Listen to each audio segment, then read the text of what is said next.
Welcome to the Polgar Chess University. The theme of this lesson will be how important it is to pay attention to the opponent's resources in addition to your own plans and combinations.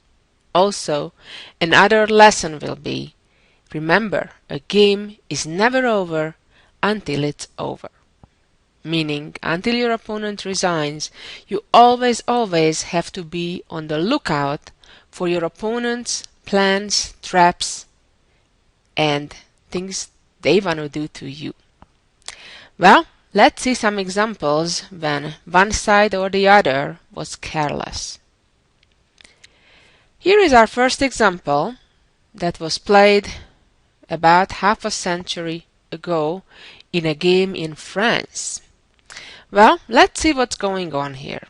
The first things that come to mind is, what on earth is the white king doing on g4 without any pawns protecting it on the king's side, while there are still queens on the board?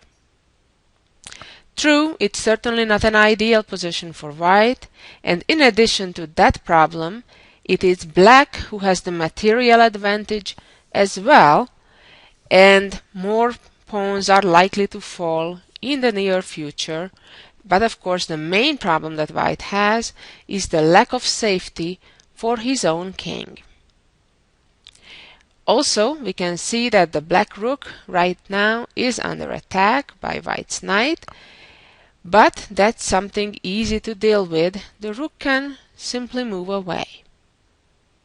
Well, all that so far is very true, and I think we can make a clear evaluation in the position that black should be winning this game unless they make a big mistake. Well, and that's exactly what happened in this game. Black was careless. Black in this position moved his rook to h5, which is certainly a normal looking move, moving the rook away from attack.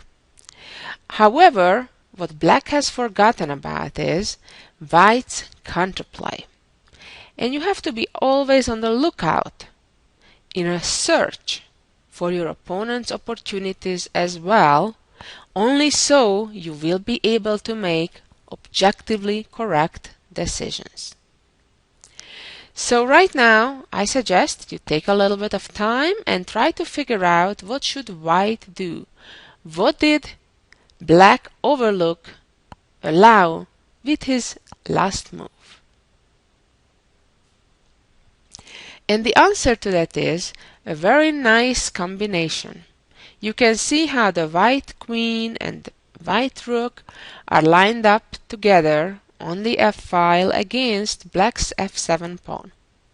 But of course, at the moment, white has a knight on f3 in between those two major pieces. But nevertheless, with these elements, white can make it work. So white will play rook takes f7 immediately. And here black made an even bigger and more decisive mistake by capturing the rook. And now indeed it is white to move and win by making the double check. Remember, double checks are usually very powerful. And in this particular case, it does not matter which direction the black king is running to.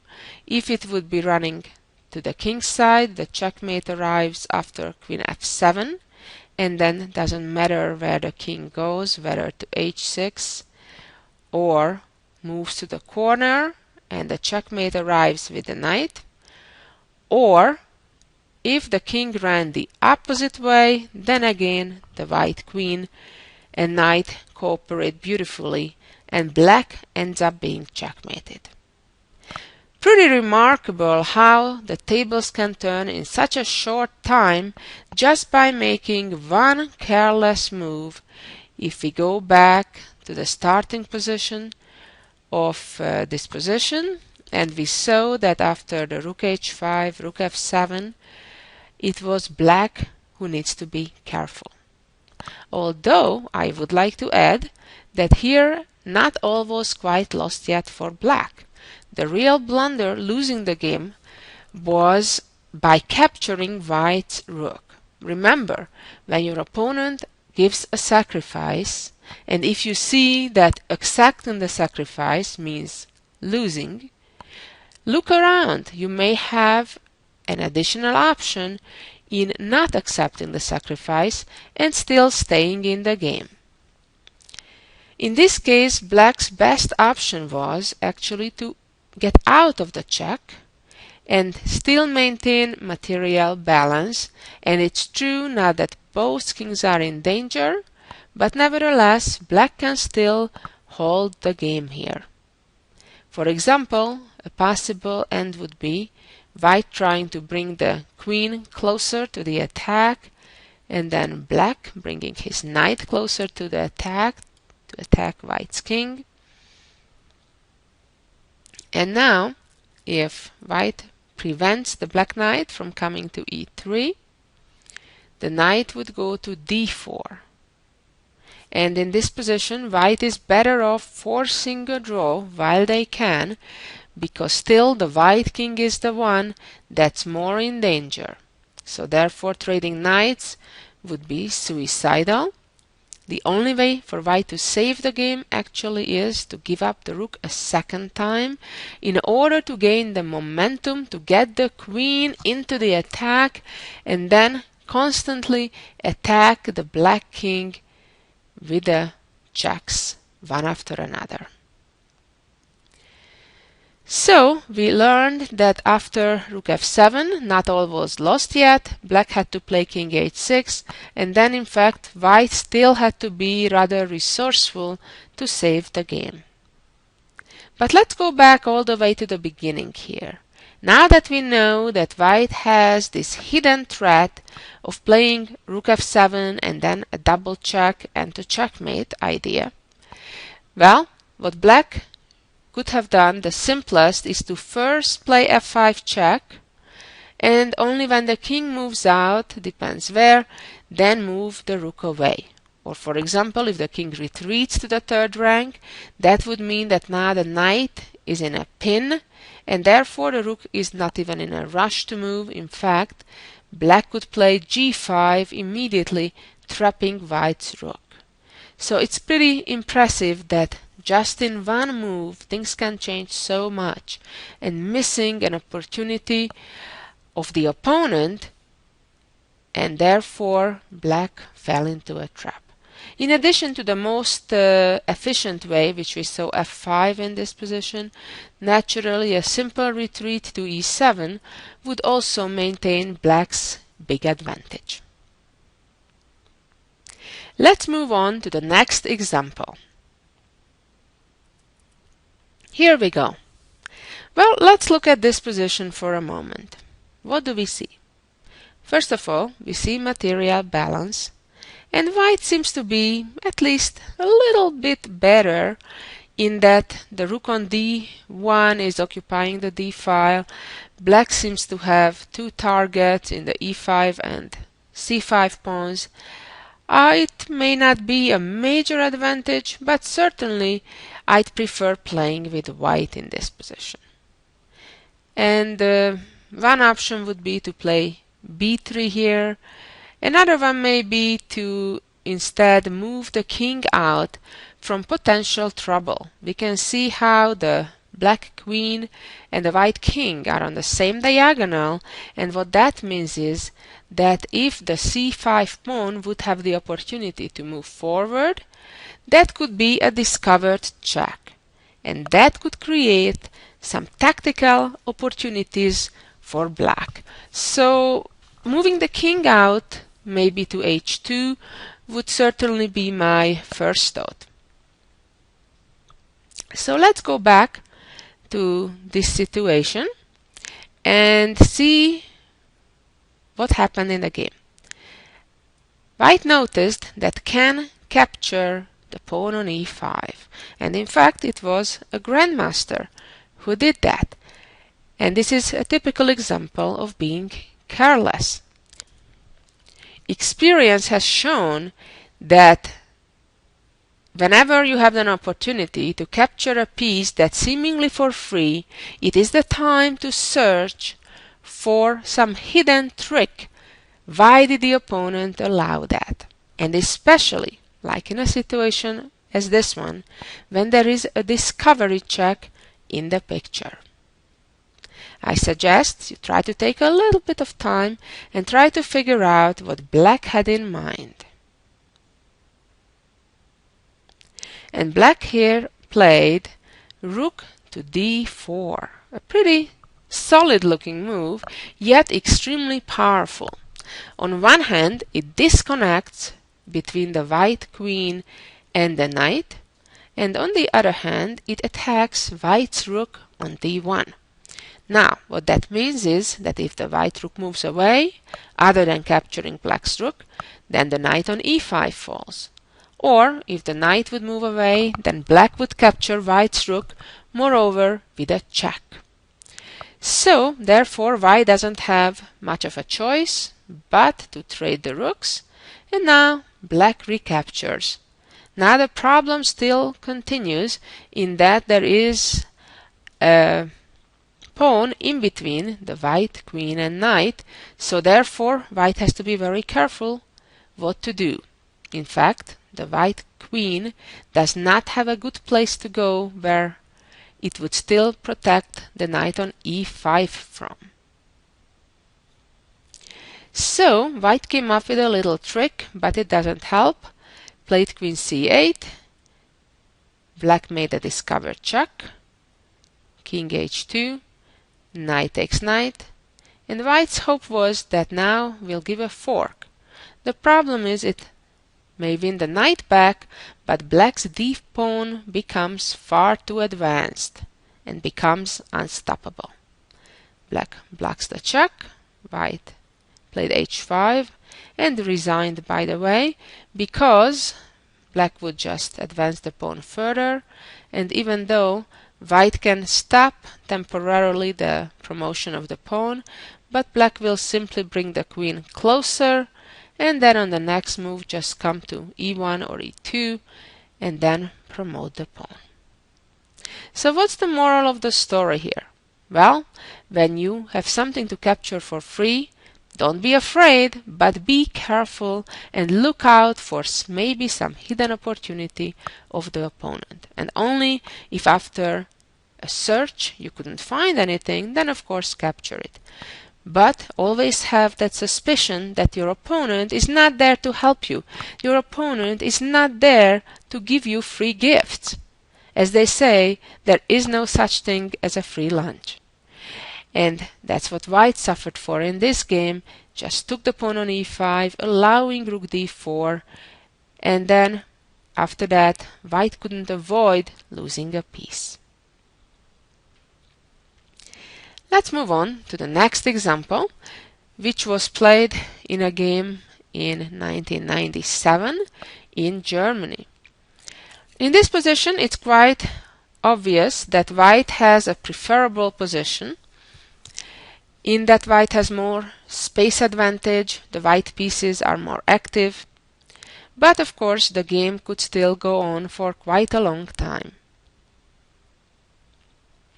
Black, being in a passive position, was trying to get out of the bind immediately by playing f6, which would be working out well if white would trade the pawns, and then the black queen would recapture, and indeed black would get some more activity. Getting rid of that e5 pawn, trading it off, would be certainly welcome news for black. However, now white has a pretty impressive tactical opportunity. The game ended quickly after white took, and that's when black realized the trouble and resigned. But let's see what happens indeed after king g7. Here again the trouble is that there is a discovery, a possibility on the e-file after the pawn captures on f6. Although the situation at the moment is that if white immediately captures on f6, the black queen will recapture, moving away from the opened e-file. However, look at the trick. White plays bishop f5, sacrificing the bishop, and if black takes, then pawn takes pawn. Now we see the trouble, discover check. If black doesn't want to allow the rook to capture on e6, better takes back with the queen, and here is the problem. Even worse, the fork comes with the knight winning black's queen. Pretty impressive. So one more time. After f6, bishop takes bishop, king takes, bishop f5. Now remember I mentioned that just because your opponent sacrifices something, it does not mean that you have to accept that and go along with the game plan of the other side. Although in this particular case, moving the queen away wouldn't be much of a help either, because white would play e6. Or, if the queen would move away to e7, then the problem is that after the discovery check, queen captures back and bishop takes, winning a knight. So what we saw in this example was that black prematurely was trying to open up the position and gave white the opportunity for a discovery, and that's always something, a possible cause of danger. Let's move on to the next example, and here we go.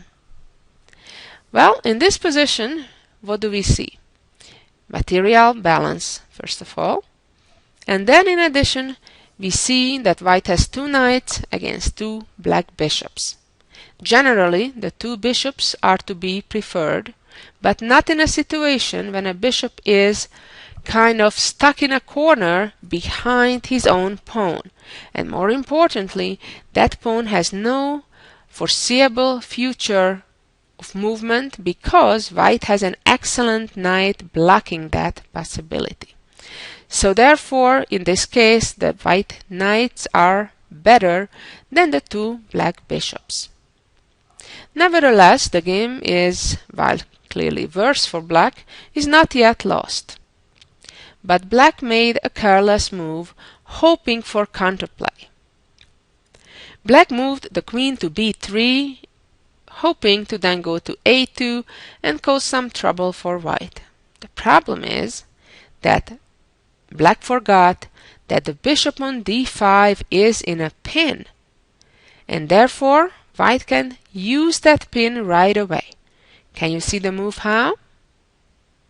And the answer to that is by advancing the pawn to c4, attacking black's bishop, and if the bishop moves or captures the pawn on c4, then of course the rook behind on d8 will be lost. Let's go back for a moment and think what black should have done here. Well, black should have done something about preventing white playing c4, because in fact that was white's threat even already in this position. Well, black had to do something either to prevent the c4 move or to make sure that the black bishop will no longer be in a real pin. One way to solve the problem was to play rook d7, because now the rook on d7 is on a protected square, and all of a sudden the same c4 idea wouldn't work because black could capture it with the bishop. And now white's best move would be to play rook d2, and then with the idea of queen d1 next. But nevertheless, the game would be still going on quite a while. Let's move on. Here we go.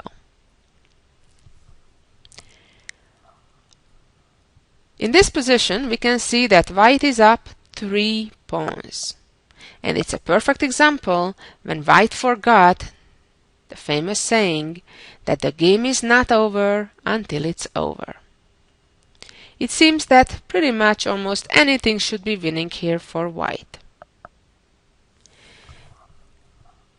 The simplest way to maintain white's advantage would be to retreat with a knight, making sure not losing the f2 pawn, through giving up the other pawn on c2, but now to force the exchange of a pair of rooks by playing rook c1, and then if rook d2 come around with the second rook, and now if black doesn't want to lose a piece, better trades rooks, and then white will simply have two extra pawns and the relatively easily winning endgame. But white instead played rook d6, attacking black's bishop for now. Why was this a mistake? Well, the problem is that now black can save himself and sacrificed his bishop, and we reach one of those situations when the two rooks work together very well. Generally, that try is with having two rooks on the 2nd or 7th rank, which in this case wouldn't be necessarily the best choice, but the simplest way is to capture with a rook from e2. And amazingly now the two rooks along the f-file will give constant checks, and there is no way for the white king to hide anywhere. Black will simply give checks pretty much with either rook along the f1, f2, f3, f4 squares, and the white king has no escape. The game will end with perpetual checks. Or worse, if white is careless, could even get checkmated. Pretty resourceful combination that black found to save the game.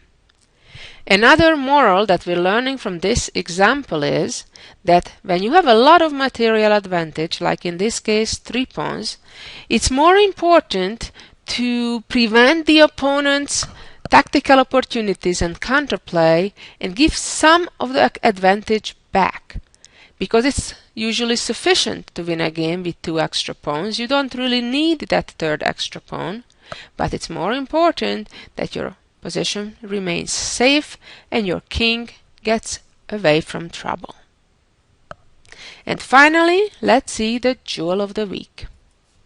Here we go. In this endgame, it seems that the white queen is in major trouble as it just got pinned by black's bishop. Nevertheless, pretty remarkably, there is a way for white to save this game. Have fun finding this amazing solution. And here is the answer. White gives a check, but black can easily get out of this check. True.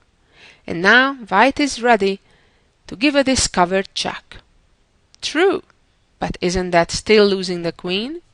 It certainly is. But even now, after bishop takes queen, the game is a draw. A draw? How is it a draw? Black is up a rook and a bishop. Very true, but it's a stalemate. Pretty amazing. I hope you enjoyed this beautiful endgame and learned the message of the lesson. Always be on the lookout for the opponent's opportunities as well, just as your own. Because without being aware your opponent's threats or tricks, you can easily fall in them, and therefore you will not be able to make the right decisions. So in addition to making your own plans, looking for your own combinations that will lead to your advantage, it's equally important to be on the constant lookout. What if you were on the other side? What would you do if you're playing on the opponent's chair?